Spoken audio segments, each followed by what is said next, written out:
suis très heureuse de vous accueillir au château de Pestel.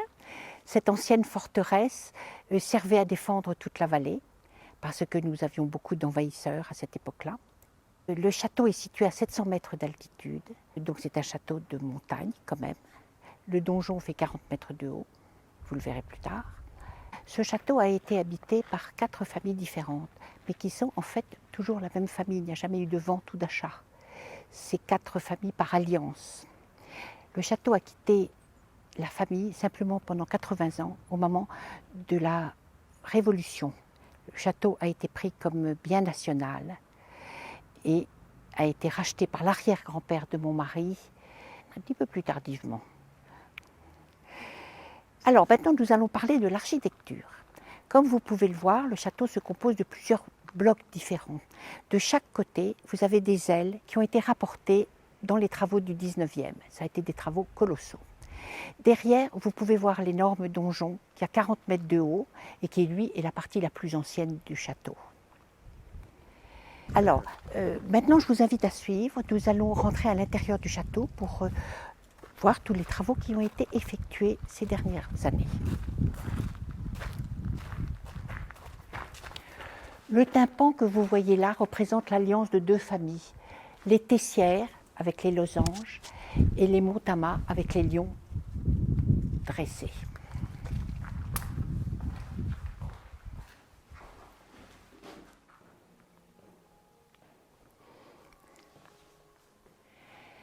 Nous nous trouvons à l'intérieur du château.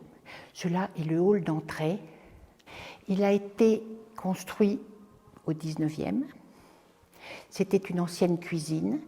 Pour l'effectuer, il a fallu enlever 2 étages de chambre qui étaient au-dessus. Pour agrandir vers l'extérieur, pour faire cet escalier à double révolution, on a été obligé de creuser dans le rocher pour avoir la place de le voir, de le placer. Et dans cet endroit, vous allez voir qu'on a creusé vraiment dans le rocher, parce que là, on peut voir le rocher qui est derrière, comme vous pouvez le voir là.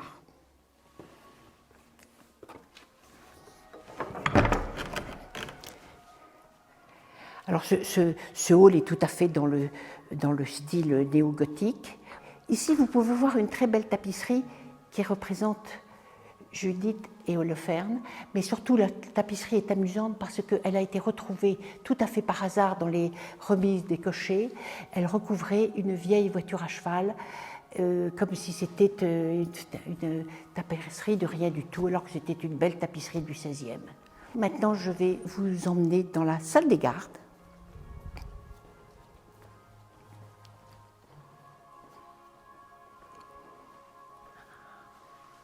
Alors, cette salle des gardes est la partie la plus ancienne du corps principal du château. Elle a quand même été un peu transformée au 19e parce que, comme on a ajouté des ailes, il a fallu faire des ouvertures. Et comme vous pouvez le voir, ce sont des ouvertures du style orientalisme, c'est-à-dire plein 19e. Et vous voyez la profondeur qui était la fin du château. À cet endroit-là, il y avait une très belle cheminée que l'on n'a pas pu laisser parce qu'il fallait faire les 2 ouvertures. Et la cheminée est partie dans une autre pièce privée du château, mais que nous vous montrerons quand même tout à l'heure. Et les boiseries ont été faites par un architecte d'Aurillac, avec les armes des Miramont, bien entendu, parce qu'au 19e, on adorait mettre ses armes partout. Maintenant, nous rentrons dans le grand salon. Alors, ce salon a été totalement refait à la fin du 19e parce qu'il est dans une aile qui a totalement été reconstruite.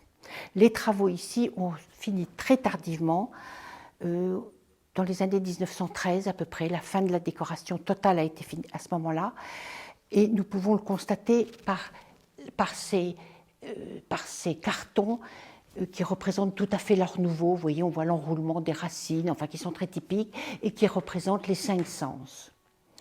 Le toucher, la vue, le goût, l'odorat et l'audition. En dessous, il y a une très belle cheminée qui date du 15e et qui vient d'un château qui s'appelait le château de Bronzac, qui est à une heure de voiture d'ici, qui était une propriété qui appartenait au Pestel, qui était maintenant une ruine, et cette cheminée a été ramenée ici, pareil, à la fin du 19e. Alors, il y a quelques belles peintures dans ce salon. Là, vous avez le portrait de Dubuffle, qui était le peintre de l'impératrice Eugénie. Également, elle a été le peintre de la grande cantatrice Rachel. À côté, vous pouvez voir ce tableau qui est d'après Élisabeth Vigier-Lebrun. C'est une histoire assez triste parce que le tableau original a été emmené par un cousin germain de mon mari qui, désespéré de ne pas hériter de Pestel, a emmené un des plus beaux tableaux du salon. Mais cette copie est quand même magnifique. En dessous, nous avons mis quelques portraits de famille, simplement pour montrer que c'est un château habité et vivant. Nous y faisons les baptêmes de nos enfants dans la chapelle, nous y marions nos enfants très régulièrement. Le dernier mariage est celui de mon plus jeune fils, qui s'est marié ici, il y a quand même maintenant 10 ans. J'ai l'impression que c'était hier, mais il y a quand même 10 ans. En se tournant vers cette petite estrade, nous avons au fond 2 tableaux de Carl Van Loo. Ici, nous avons 3 personnages de cire qui nous ont été donnés par le musée d'Aurillac, qui a fermé, et qui sont des personnages de cire du musée Grévin à Paris. Et on nous les a donnés parce que ça représentait Lafayette, et la scène avait vraiment eu lieu à Pestel. Donc j'ai eu priorité pour hériter de ça.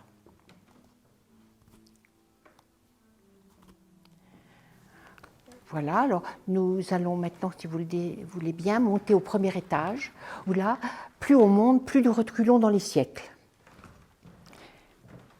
Suivez-moi.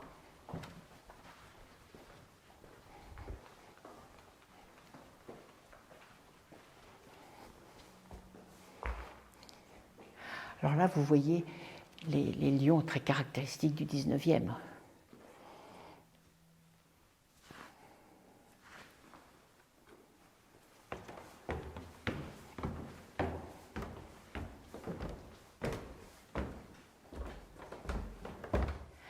Alors voilà, cette scène représente l'inauguration du lancement des travaux à Pestel. Comme nous le faisons encore aujourd'hui, quand nous donnons une réception un peu officielle, nous avons le préfet du département, nous avons l'évêque de Saint-Flour, l'architecte Émile Lemaigre, qui est celui qui a entrepris tous les travaux ici, le marquis de Miramont et son épouse, la marquise de Miramont. Sur le panneau situé à côté, peut-être que vous pouvez voir l'ampleur des travaux qui ont été colossaux.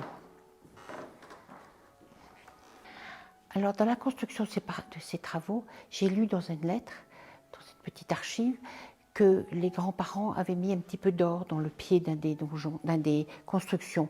Et alors, je peux vous dire que tous les enfants de toutes les générations, mes enfants, mes petits-enfants, tout le monde a donné des coups de pioche absolument effrayants, mais n'a jamais rien trouvé. Les murs étaient très très durs, heureusement. Alors ici, nous avons les restes des plafonds peints, des 2 pièces qui ont été soustraites, qui ont été anéanties pour faire cet énorme hall.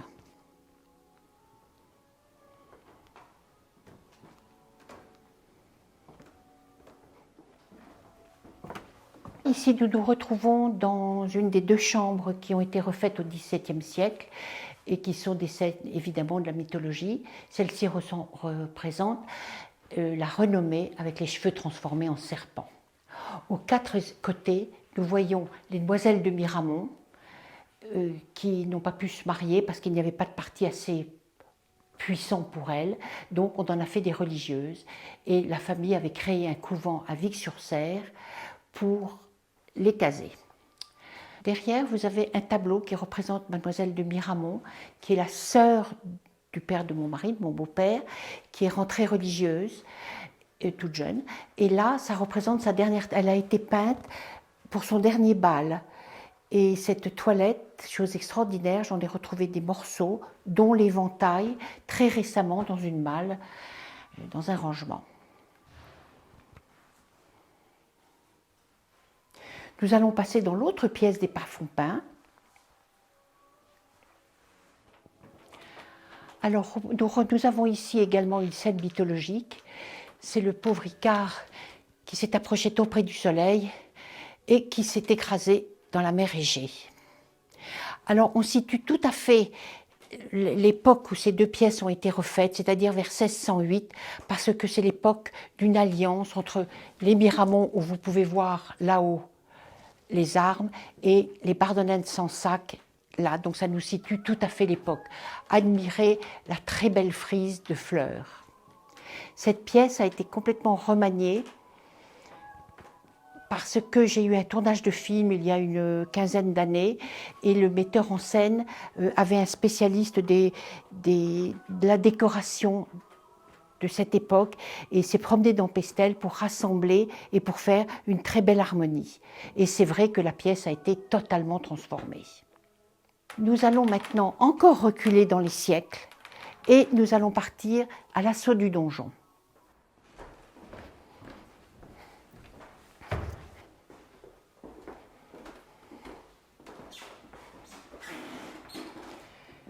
Nous allons rentrer dans le donjon et cette passerelle par laquelle nous allons a été construite au 19e. Jusqu'à cette date-là, le donjon était totalement indépendant. Il n'était pas relié au château. La forteresse de Polmignac a subi plusieurs sièges, dont un en 1425 qui a été très important, qui a mis le feu à une partie du monument principal. Maintenant, nous sommes dans le donjon qui servait vraiment à rassembler la population et la garde en temps d'invasion. Il devait y avoir une trappe à un endroit du plancher, enfin du carrelage, parce qu'en dessous, il y a une pièce, un cellier un peu, dans lequel on mettait les provisions. Et il y a des sources à Pestel, donc il y avait toute l'eau qu'il fallait pour pouvoir se nourrir et se désaltérer. Cette pièce était la chambre du seigneur, et à cette époque-là, on y mettait la population, le seigneur avec tous ses enfants, tous ses servantes. C'était très très habité. Alors là, il y a deux fresques qui sont du XVe siècle. Elles ont posé un problème parce que nous les avons fait restaurer il y a à peu près 6 ans, parce qu'elles blanchissaient. Et il s'est posé un problème, c'est qu'elles avaient déjà été retouchées en 1913 et elles avaient été retouchées à la mode de ce moment-là, c'est-à-dire avec des cartels, vous voyez, des petites fleurs très précises. Et évidemment, c'était le bout du 19e, début 20e. Alors, c'est posé la question de savoir, pour la restauration, est-ce qu'on les remet dans le style du 15e ou est-ce qu'on recommence et restitue le 19e. D'autant plus que ces fresques étaient représentées au Monument français au Trocadéro à Paris. Tout en haut, il y a une petite étoile et on l'a découverte. Elle est peu de choses, mais elle a quand même été découverte lors des derniers travaux. Cette grande fresque représente les 4 preux parce que des études ont montré que dans les donjons du 14e et 15e, les peintures représentaient tout le temps les preux. C'est d'après une thèse assez récente. Et de l'autre côté, c'est le maître et son élève. Voilà, nous allons commencer l'ascension du donjon qui fait 40 mètres de haut et qui a une centaine de marches.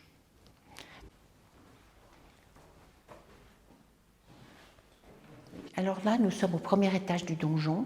C'était une salle des gardes, bien entendu, mais au 19e, on en a fait une chapelle. Donc, nous avons eu également la chance d'avoir ces personnages de cire qui animent cette chapelle. Nous y avons baptisé la plupart de nos petits-enfants. Même j'en ai un fils qui a fait sa communion ici. Enfin, elle sert régulièrement. Nous avons toujours les vieux prie-dieux de l'église avec toujours les marquis de Miramont, tout ça vient de l'église de Polmignac.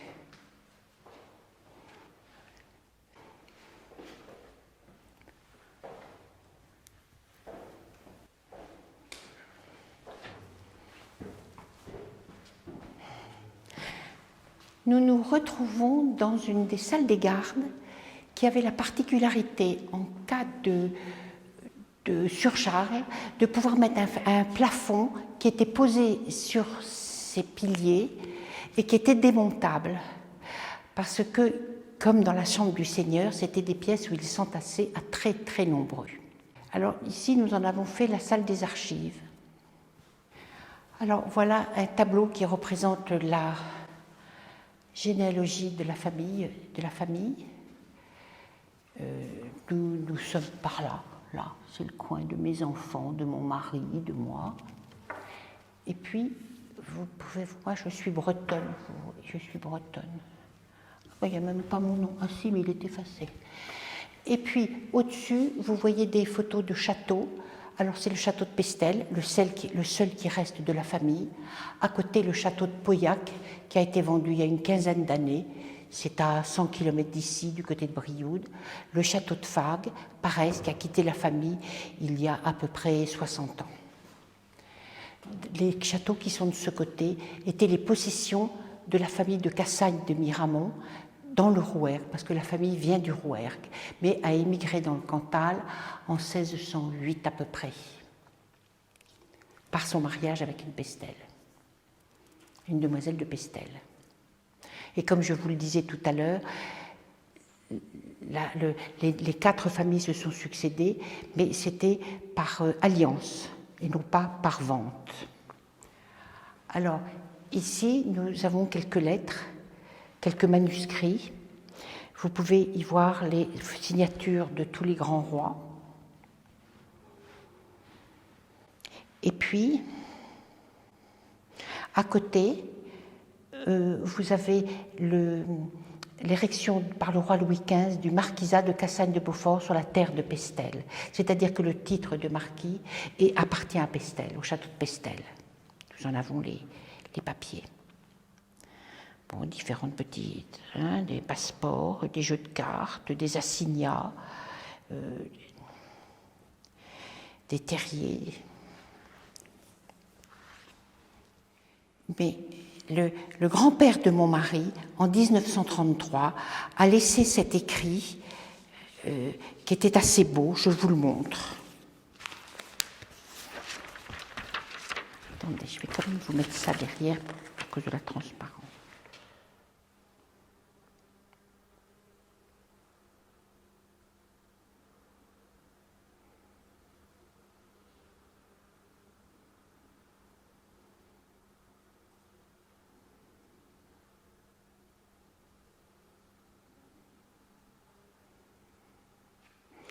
Je vous le montre parce qu'il est assez beau quand même, comme conseil pour nous. Alors, nous allons encore monter d'un étage pour aller voir la salle de l'Éternel Retour.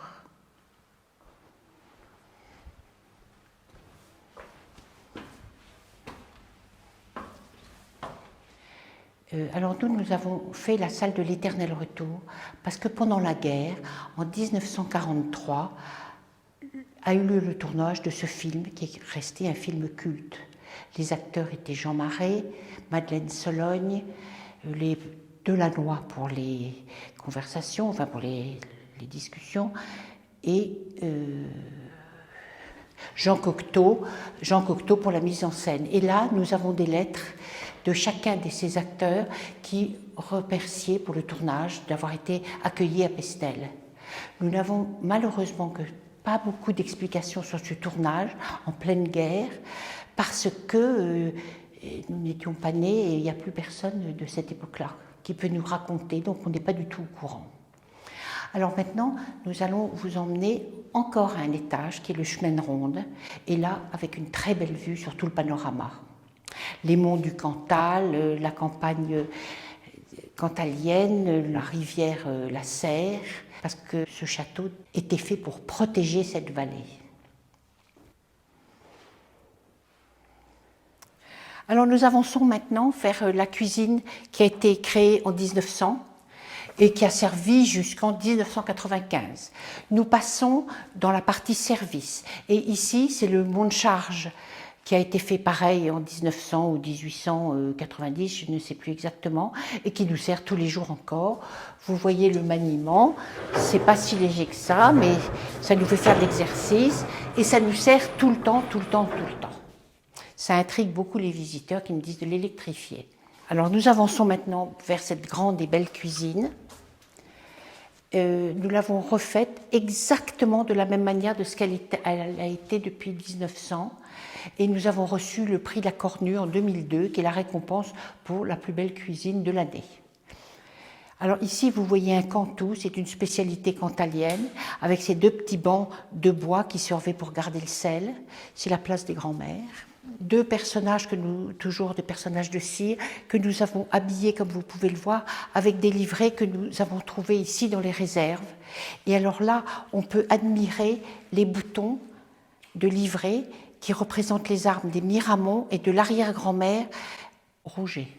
Voilà, alors ici vous avez toujours la vieille cuisinière qui servait il y a encore 15 ans. On voit les tuyaux qui montent jusqu'à la réserve d'eau, qui donnaient l'eau pour le rez-de-chaussée. Un peu plus loin, vous pouvez voir les sonnettes qui appelaient les domestiques. Vous voyez, ça désignait toutes les pièces.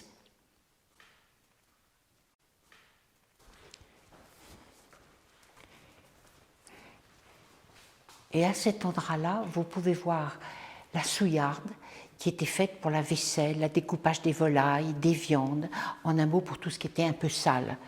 Donc voilà la souillarde.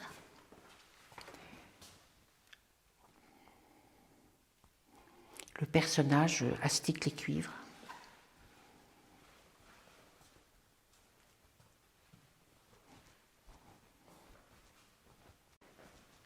Alors maintenant, je vais vous emmener pour une partie privée, qui sont notre salle à manger et notre partie salon où nous nous tenons quotidiennement. Donc nous allons par cette petite porte qui autrefois était le passe-plat. Parce que lorsque l'on recevait dans cette salle à manger, même s'il y avait deux personnes, il y avait une personne au fourneau, une personne devant le passe-plat de ce côté, une personne de l'autre côté du passe-plat, qui enfin pouvait servir.